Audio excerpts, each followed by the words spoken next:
xoay.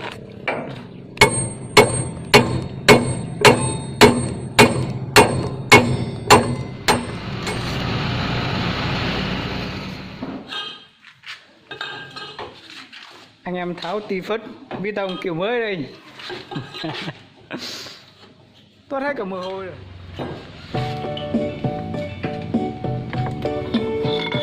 Ra rồi. Đủ. Có bị cái con cạp gì đâu. Ngày bóng loáng như thế này mà cứng.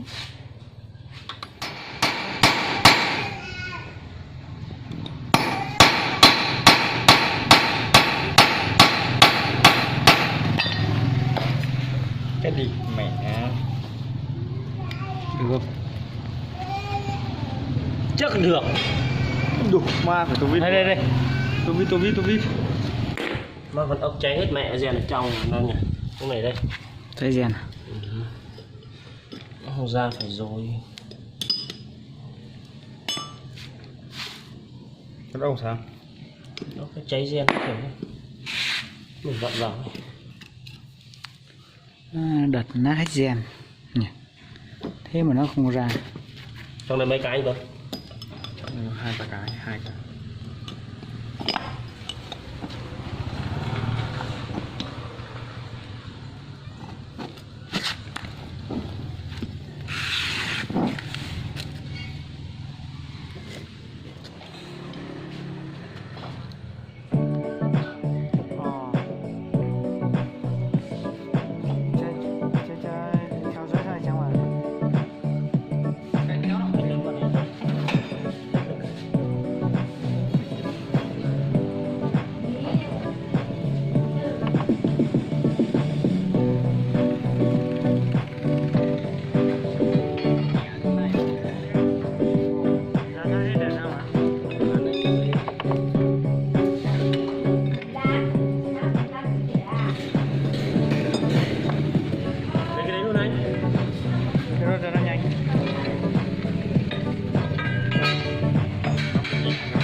Sắp ra ở đây nhá.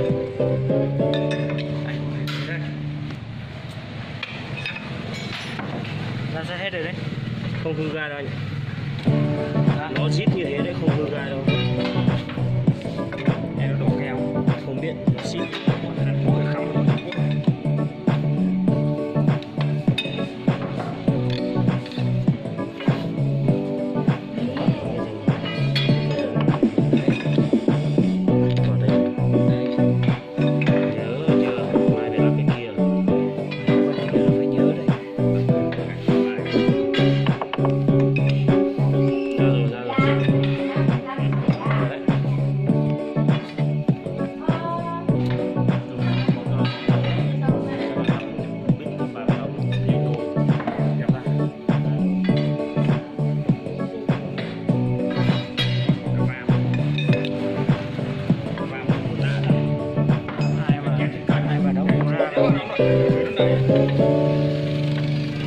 Không ra là phải dùng chiêu này.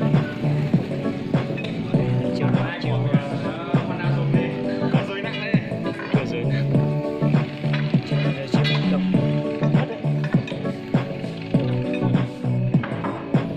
Từ kia xoay cho nó nhanh, ui rồi nó ra cho mà anh. Lừa hả? Đấy, nhẹ nhàng cái gì nữa. Này xong rồi.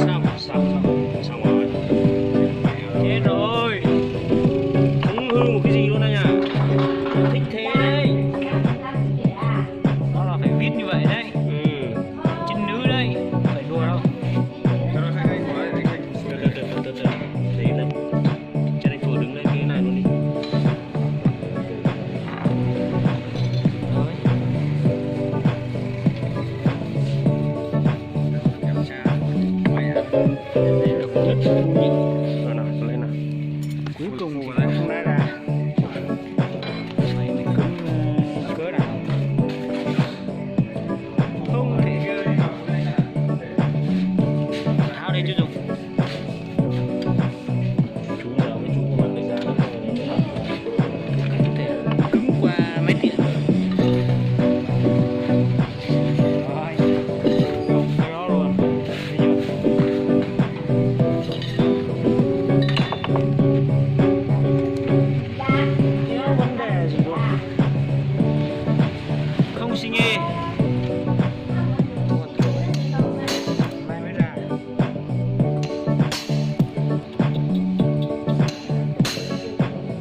đây, xoay lỗ này. Xong rồi nhá. Gãy đi. Này. Đây xoay đây này.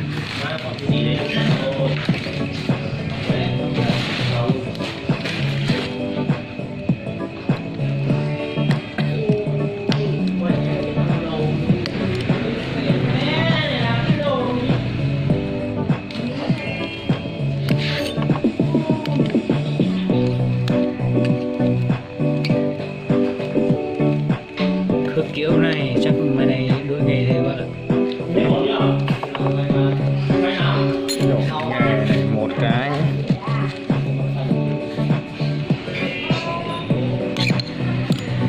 Ra luôn. Cãi như là cãi đốt xe.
Nước Việt Nam, huyện EK nha các bạn.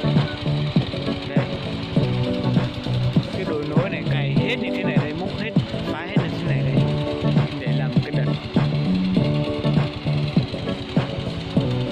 Đây là khu vực EK, cũng rất danh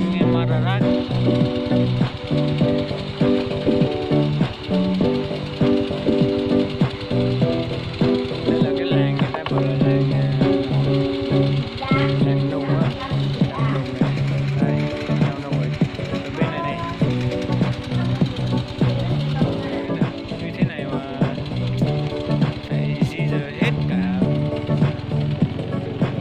Dân đi cư trú tại đâu rồi biết một đường phá để cho xe cộ đi lại. Cầu đây đây các bạn. Đây, cái hồ là trên này nhá, cái bờ hồ. Rồi.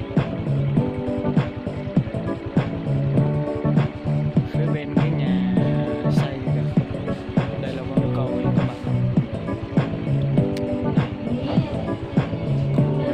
Hết đi thế này.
dưới